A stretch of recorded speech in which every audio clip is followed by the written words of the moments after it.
জনগণকে জিজ্ঞেস করা হয় নাই কে ক্ষমতায় আসবে, প্রতিবেশী রাষ্ট্রকে জিজ্ঞেস করা হতো যে কে ক্ষমতায় থাকবে। বলা শুরু করলো যে বিএনপি খালি নির্বাচন চায়, বিএনপি শুধু ক্ষমতায় যেতে চায়। কিন্তু আসলে আমরা দেশের কথা চিন্তা করে বলেছি।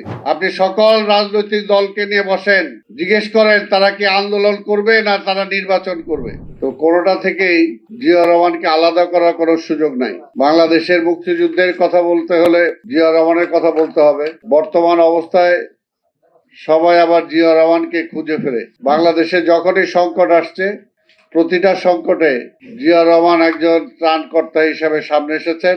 নিজে, পরবর্তী পর্যায়ে তার পক্ষ থেকে বেগম খালেদা জিয়া এবং বর্তমানে তার পক্ষ থেকে তারেক রহমান। সমবেত বন্ধুগণ, বর্তমানে এমন একটা অবস্থায় আমরা অবস্থান করছি, বাংলাদেশের নির্বাচনের শিডিউল ঘোষণা করা হয়েছে, ফেব্রুয়ারিতে নির্বাচন। তারপরও মানুষ আবার প্রশ্ন করে, ভাই নির্বাচন হবে তো? এটা একটা দেশের জন্য কোনোভাবে ভালো কোনো সিগন্যাল না। এই অবস্থাটা কেন সৃষ্টি হয়েছে? ইউনূস সাহেব গতকালকে বলেছেন, এর আগেও বলেছেন নির্বাচন হবেই। এই কথাটা যদি উনি আরো আগে বলতো, তার উপদেষ্টা পরিষদের সদস্যরা যদি উল্টাপাল্টা না বলতো, তাহলে মানুষের মধ্যে এই প্রশ্নটার উদ্রেক হতো না।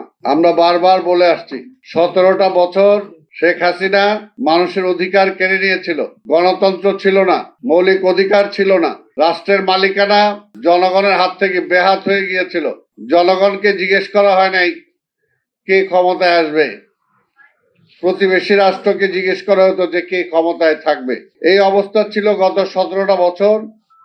তাই আমরা বারবার বলেছিলাম এই সরকার দায়িত্ব নেওয়ার পরে যে আপনি একটা রোডম্যাপ দেন, কতদিন আপনি সময় চান, কি কি সংস্কার করতে চান, আপনি সেটা একটা রোডম্যাপ দেন। কিন্তু সেই সময় আমাদের অনেক রাজনৈতিক নেতৃবৃন্দ বলা শুরু করলো যে বিএনপি খালি নির্বাচন চায়, বিএনপি শুধু ক্ষমতায় যেতে চায়। কিন্তু আসলে আমরা দেশের কথা চিন্তা করে বলেছি। কয়েকদিন আগে হাদিকে মেরে ফেলার জন্য গুলি করা হয়েছে, কারা করেছে এটা আজকে পরিষ্কার, সাংবাদিকদের কল্যাণে পরিষ্কার হয়ে গেছে যে কারা সেটার সাথে জড়িত। এই কথাটা তো আমরা আগেই বলে আসছি যে ফ্যাসিবাদের দোসরদেরকে আপনি তোষণ করে নির্বাচন সুষ্ঠু সুন্দরভাবে করবেন, তারা সেটা কখনোই করতে দিবে না। তাই এখনো বলি, নির্বাচন আমরা চাই, যথাসময় হতে হবে, এবং নির্বাচন করতে হলে দেশের পরিস্থিতি সম্পূর্ণভাবে ভালো অবস্থায় আনতে হবে। সেটার জন্য যারা আজকে নির্বাচনের কথা বলে, আবার নির্বাচন ঠেকানোর কথাও বলে, আবার ষড়যন্ত্রের কথাও বলে, তাহলে এক মুখে দুই কথা বললে হবে না।